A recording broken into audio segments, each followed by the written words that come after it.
नमस्कार, मैं हूं जम्मू आनंद। करता हूं सीधी बात। इधर गाय ने मारी लात और उधर केंद्र सरकार ने अपना फरमान लिया वापस। यह अजीबो गरीब परिस्थिति इस देश के अंदर निर्माण की जा रही है। वैलेंटाइन डे जो मोहब्बत का प्रतीक का दिवस है, वो मोहब्बत इंसानों के बीच, माँ बाप के बीच, बच्चे, माँ, बच्चे, पिताजी, प्रेमी प्रेमिकाएं, न जाने कौन कौन अपनी मोहब्बत का इजहार उस दिन करते हैं।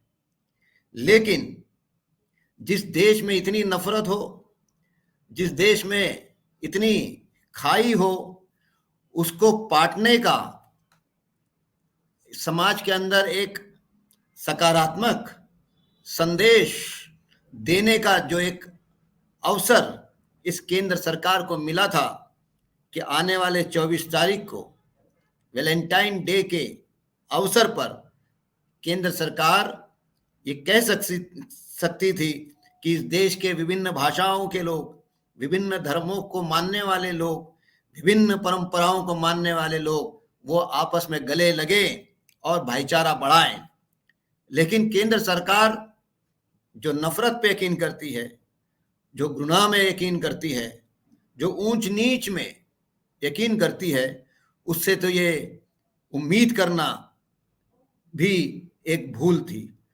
और अपने विचारधारा के अनुरूप केंद्र सरकार ने, जिसको इंसान से ज्यादा जानवर प्यारा है, और इस मोहब्बत वाले दिन के उपलक्ष्य में मत्स्य पालन, पशुपालन और डेयरी मंत्रालय भारत सरकार ने एक अजीबो गरीब फरमान निकाला।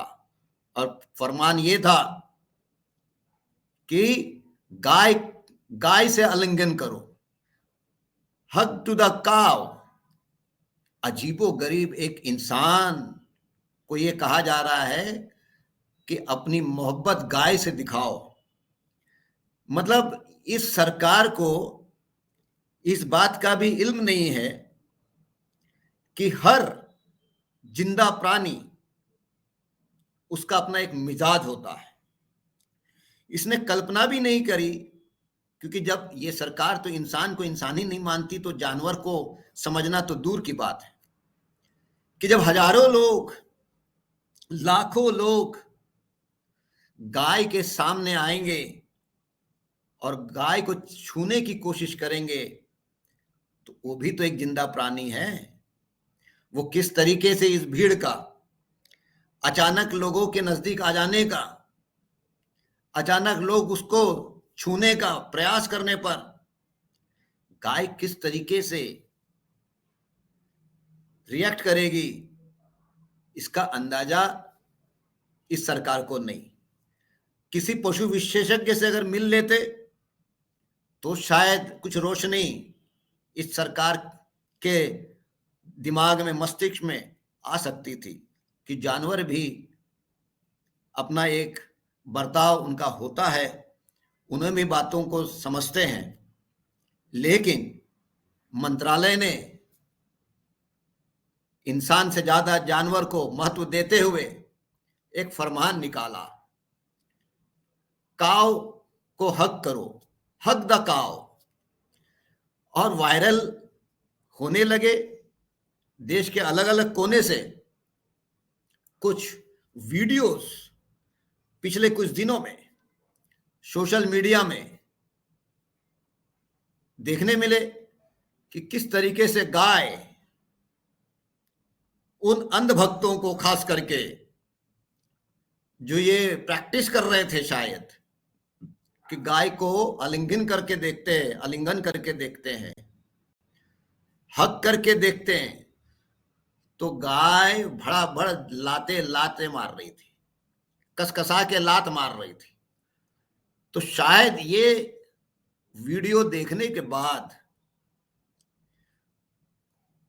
मंत्रालय जो है, मत्स्य मंत्रालय, पशुपालन मंत्रालय भारत सरकार का, कुछ अकल शायद आई कि 14 तारीख को अगर पूरे देश में, बाकी लोग छोड़ दो, अगर अंधभक्तों ने भी सरकार के इस फरमान का अमल में लाने की कोशिश करेंगे तो न जाने कितने लोगों को गाय के लात का शिकार होना पड़ेगा।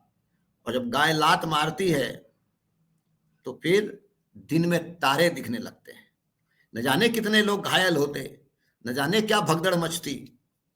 और वीडियो आ जाने से शायद केंद्र सरकार को गाय का भी मिजाज होता है ये समझ में आया, और फिर आनन फानन में मत्स्य पालन, पशुपालन और डेयरी मंत्रालय भारत सरकार ने हक द काव का गाय को उल्लंघन करो 14 तारीख को ये फरमान को वापस लेना पड़ा। लेकिन मुख्य मुद्दा ये है दोस्तों कि ये जो सरकार है, इस सरकार के दिमाग की बैठक क्या है, ये सरकार किस तरीके से बातों को सोचती है और किस तरीके से समाज के साथ वो सरकार बात करना चाहती है। 14 तारीख वैलेंटाइन डे, लोग अपने मोहब्बत का इजहार करने का एक दिवस, उस दिन भारत सरकार ने एक जानवर को इंसान से बड़ा समझकर या इंसान से आगे उसने रखा। मैं समझता हूं ये इंसानियत का मजाक है। भारत सरकार का ये फरमान उस जीव सृष्टि के साथ भी अपमान है, गाय का भी अपमान है। लेकिन उसी गाय ने चंद दिनों से अंधभक्तों को लात मारकर भारत सरकार के अकल को ठिकाने में लाई, और अंततोगत्वा जो है कि गाय को आलिंगन करने वाला हक द काव वाला जो फरमान है वो सरकार को वापस लेना पड़ा। मैं इस अवसर पे ये कहना चाहता हूं कि इस नफरत भरी माहौल में अगर देशवासी इंसान से प्यार करें, इंसान से मोहब्बत करें, इंसान के अगर गले लगें, तो इस देश के लिए भी और इस भारतीय समाज के लिए भी बहुत फायदा होगा। और देशवासी जो है 14 तारीख का वैलेंटाइन डे मोहब्बत बांटने के लिए करेंगे, नफरत के ऊपर उठकर नफरत और गुनाह को मात देने के लिए 14 तारीख का इस्तेमाल करेंगे, ऐसी मेरी पूरी अपेक्षा है। मैं देशवासियों से आह्वान भी करना चाहता हूं, मोहब्बत के दिन को नफरत के दिन में मत बदलो।